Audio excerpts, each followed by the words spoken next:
What is up, everybody? Today we're going to be talking about Nexus letters. I'm Liam Cogan, and this is the 3 Bravo Veteran Podcast. So you might be wondering, what is a Nexus letter? If you haven't gotten out of the military yet, or you're prepping to, your Nexus letter is what connects your military service to your current medical diagnosis. So let me bring an example in here that is bothering me right now. I have fused discs and compressed discs in the top of my back, or the top of my spine, and the bottom of my spine. So in my neck and in my lower spine. And I get right arm numbness, right? So what the Nexus letter does is you have that diagnosis, right? So that's, you have bulging disc and that's pushing on nerves. So then you get right arm numbness, okay? So that's your diagnosis. The Nexus letter connects that diagnosis to your military service. So what were you doing in military service? What was your rate? What was your time? How does that connect to the military? Did you have it before? Did you get it after? This is all done by a medical professional. You will see a lot of people kind of selling Nexus letters, a lot of claims sharks. Sorry for touching the microphone there. A lot of claims farts. Claims sharks will sell Nexus letters. They'll say, we can get you Nexus letters. It's kind of just like if you ever drive past like a loan place, like, we can give you a loan no matter what your credit is. It's like, well, yeah, it's just going to be at 40%. So Nexus means connection, and in VA claims, service connection requires 3 elements: current diagnosed disability, in-service event, injury or illness, and medical link between the two. Now, don't forget, and I've explained this before, that does not mean that it is combat related. That does not mean that it is active on, it is not related. It does not have to be related to what you did for the service. It is just connected to while you're in the service. So if you're off duty and get injured in any kind of way, that still counts. That all goes in. That all goes in your Nexus letter. And that number 2 is that in-service event, injury or illness, and 3 is a medical link between the two, okay?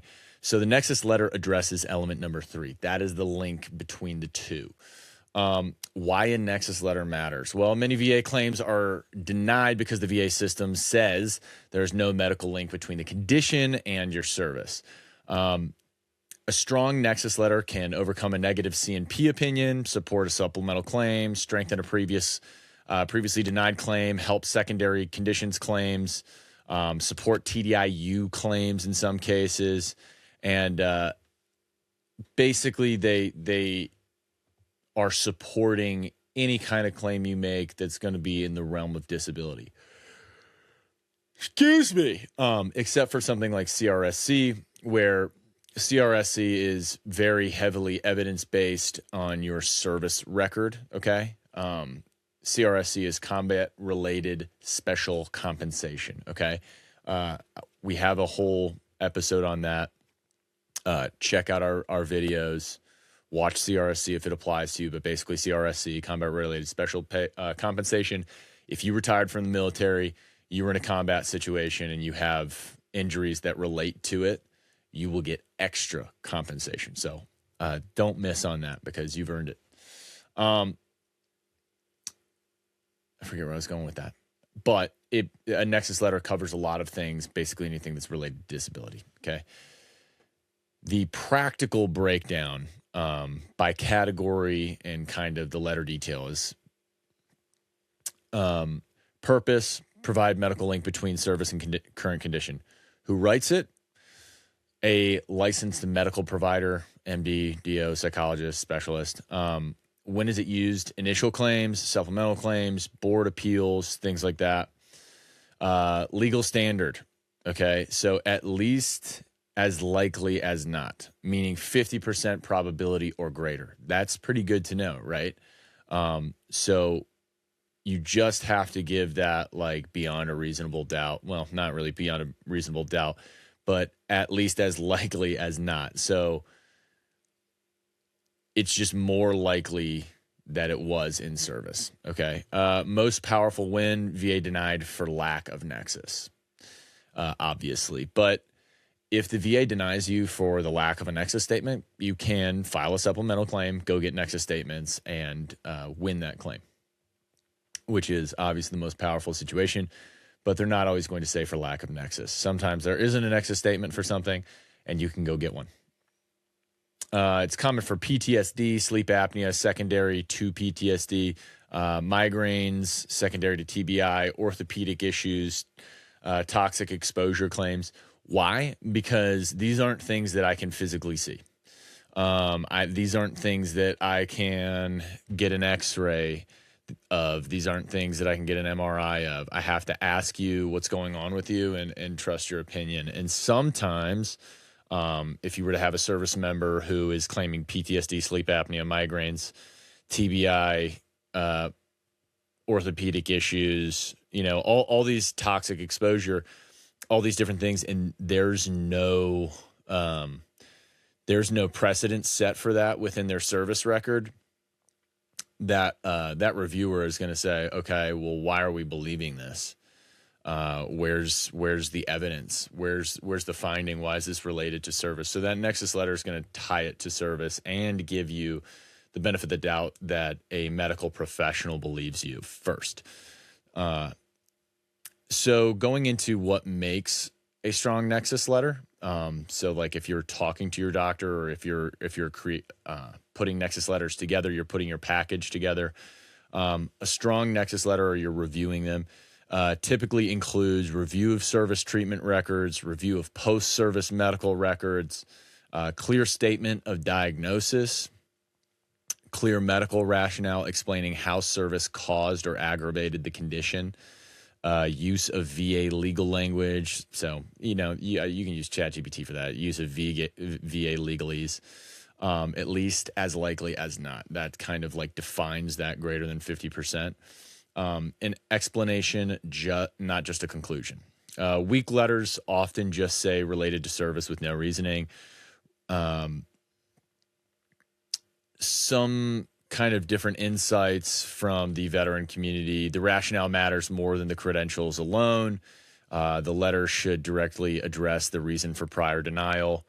If the VA denied for no in-service documentation, the letter should explain delayed onset or medical plausibility. Independent medical opinions are often most useful after a negative CMP exam. A Nexus letter does not guarantee approval, but it can significantly strengthen the file if well written. So Nexus letters are really going to give you that next level look at connecting your disability to service. Here's some common use cases. Denied for no Nexus, obviously. Filing secondary condition. So if you're filing for a secondary condition, it's very important because you want to add extra information. You want to bolster your package, right? If they send you a denial for a VA benefit and you just send it right back without anything in there, you're probably going to get a second denial. But if you add a Nexus letter that explains why your disability is connected to service, how it's connected to service, how it affects you, you're in a far better place. Strong in-service documentation already exists, sometimes not necessary. If you're appealing a negative CMP exam, it's pretty critical that you have some Nexus letters attached to, if you don't already have them attached to some of your disability claims. Filing TDIU, helpful if work limitations need medical clarification. So if you have a really bad back and you're filing for TDIU because, all you're good for is, day labor or sitting in a chair or things like that, and you can't work anymore, these Nexus letters will help you bring a certain level of clarification to that claim. Some common mistakes: using a provider who did not review records. So if your provider is just writing you a Nexus letter, and they didn't look through your records, they're not verifying with VA nomenclature, that person is very likely lazy and going to get you a denial. Submitting a one-sentence opinion with no explanation, obviously, not addressing the VA specific denial reasoning. So if the VA gives you their specific denial reasoning for this claim, you absolutely have to address it by the letter. You know, everything that they say in the denial, like, you should debunk every single level of that.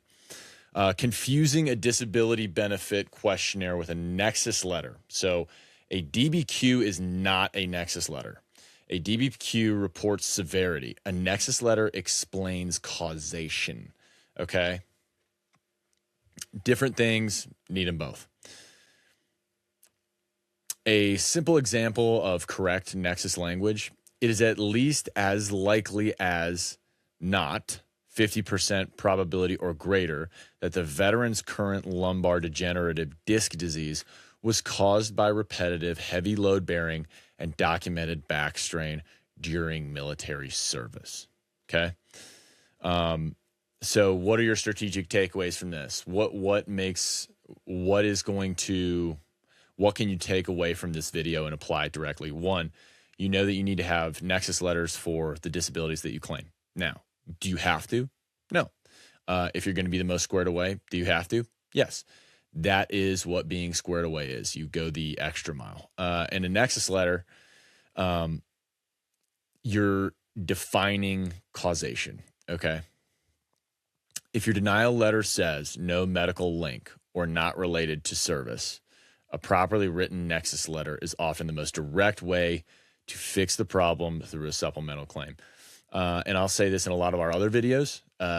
If you have not filed an initial disability claim with a veteran services officer or a veteran services rep, which are free assets for you to use, go do that, okay? You should not be seeking to pay for your initial VA claim. That is illegal. However, a coach can coach you through it, and you could also do it on your own. But unfortunately, doing it on your own wastes an incredible amount of time when you have a free asset to do it. So go search a VSO today and start getting on your disability claim. If you are a year out, start pinging some VSOs and see if you can't get on their calendar for that 6-month mark on the day and say, can I schedule an appointment with you for this day? That's how you stay squared away.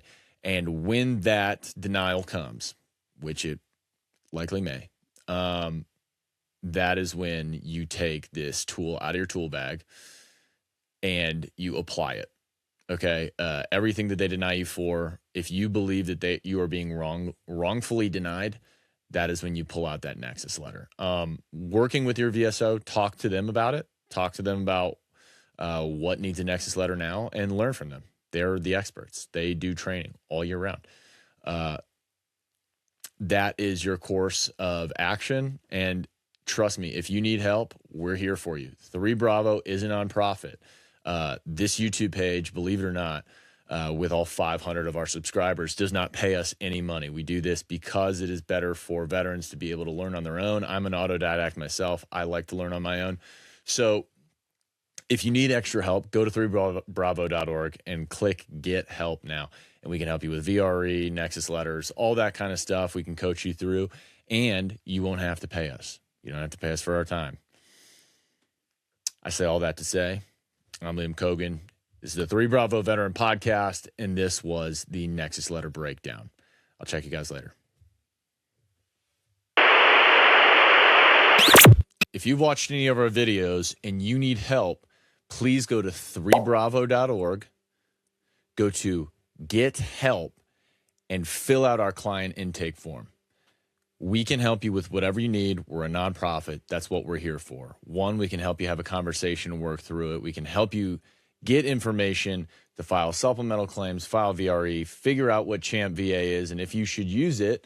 And we can also just talk you through some of the harder times that there are and there will be during military transition. So go check us out at 3bravo.org. We've got a lot of other resources there. We've got some cool events coming up as well. The 20 Mountain 220 endurance race to help veteran suicide help fight veteran suicide. So please go check us out, and please drop a follow, drop a like, share this with your friends who need information, who are exiting the military. Make your plan before you get out. Thank you very much. Talk to you guys next time.